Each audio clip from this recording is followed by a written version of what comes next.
Okay, so LeBron said he's entertaining the idea of coming back here. LeBron might be a Cavalier in 2014 because he came back to Cleveland and said these exact things. Now, let me just start by saying it's a load of absolute garbage. There's no way that idiot is considering coming back to Cleveland. Or so I thought. You know, I dismissed all of this when it first came out, and it just seemed so absurd that he would even think that there was some sort of room for him on this team with this owner, with this fan base. Not a freaking chance, except we don't live in the same realm that idiot lives in. His head is in a different place than ours, which is why he thought that he could go onto national TV and rip our hearts out in front of everybody and pretty much walk away, and we were going to think that was okay and treat him like a hero. So he's obviously in a different place. Now, there was a few things in this article, and you should take the time to read the whole thing because it's really worth it, but that made me start thinking that. First off, the source, though unnamed, says that LeBron questioned his decision almost immediately after making it.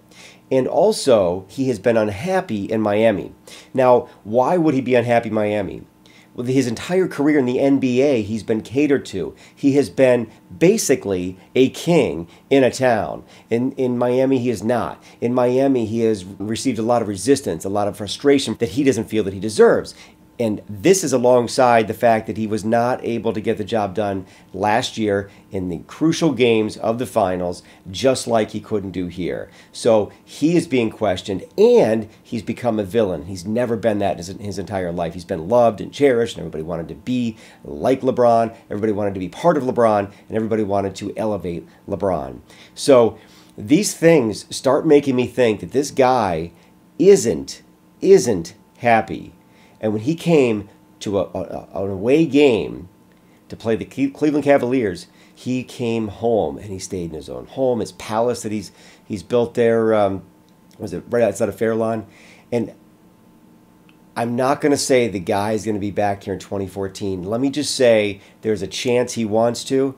And if I were to have any say, my one little millionth of a say in the matter, not a chance I would want him back. But if he came back and we got a few championships with him and Kyrie and whoever else we got, I'll be one happy Cleveland Cavalier fan.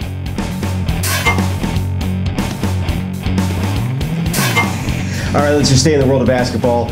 The Ohio State Buckeyes started off very, very well, and Fred's face says it all. That's exactly it. They've stumbled and then stumbled and then stumbled, and now they've fallen all the way to 8th or 9th, depending on which poll you look at.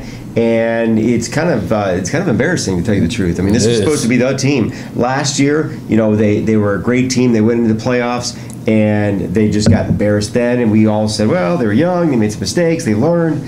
Have they? Have they really learned anything, or were they buying into all of the hype? Are they drinking the Kool-Aid at the beginning of the season that said that they were like the team, and now they're realizing they actually have to show up and play? So right now we're in the Big Ten. We're one game back. So we look just at the Big Ten. It's not so bad, except we're one game back to Michigan State, and we're tied with Michigan. Who wants to be in that company? You know, for real. So if we had taken care of business, we'd be a game ahead or 2 games ahead of them respectively, and we wouldn't be even considering the possibility of not getting the Big Ten title. So, Ramon, at this point in the season, are you seeing what you're expecting out of Sullinger, out of Kraft, out of Buford? The team lack effort is one big issue right now. It seems like real inconsistent basketball. You know, you'll go out and they'll blow somebody out. Yeah, I understand it's northern Utah State or something. You know what I'm saying? Right. It's some bum team. You go mop them up by 40.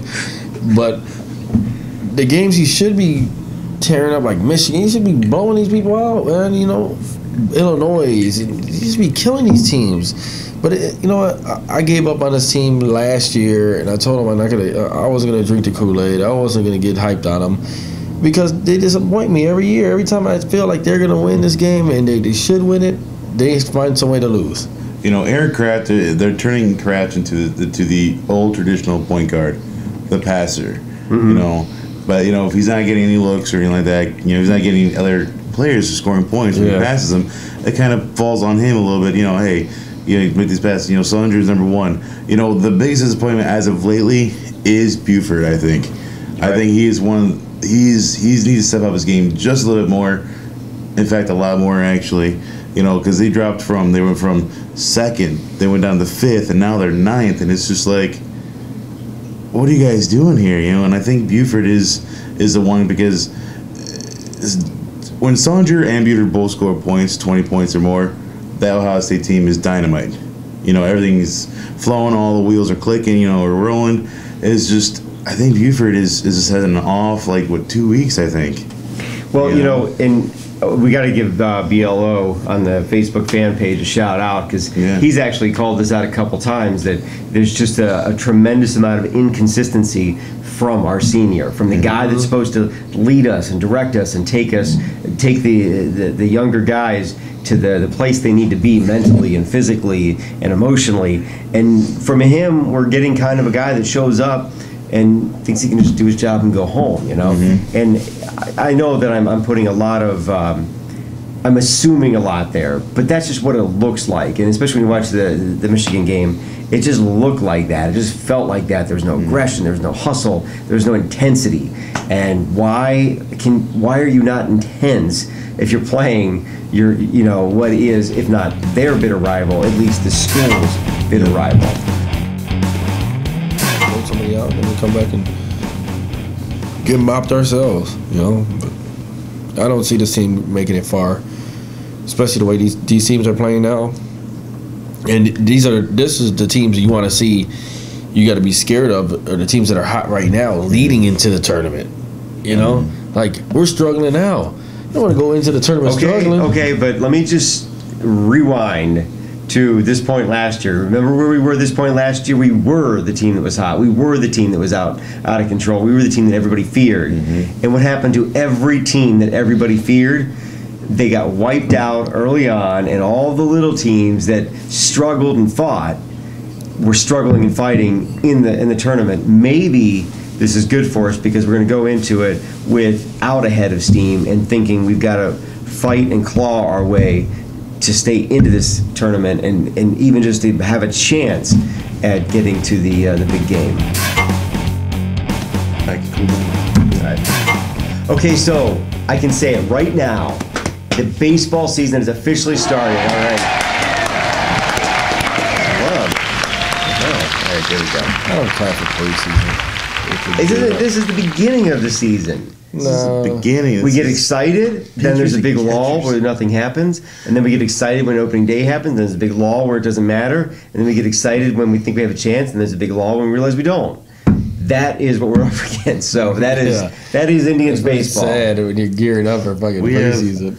We have 162 game seasons. Let's look at the rotation that we have at this point. Now, Brett, I know you're going to throw out a few more names that I'm going to give, but I'm going to give what is the most likely rotation for us come opening day. And this also doesn't include the whole, you know, used to be known as Fausto guy. So this is what I see as their probable starting rotation. Masterson, number one, ace, and I think he deserves it. Ubaldo, you know what? He probably doesn't deserve number 2 slot, but he'll get it because of his name, because of what he's done before. And then Tomlin, Lowe, and then the new addition, Slowey, as well. So the problem I have with this is all righties.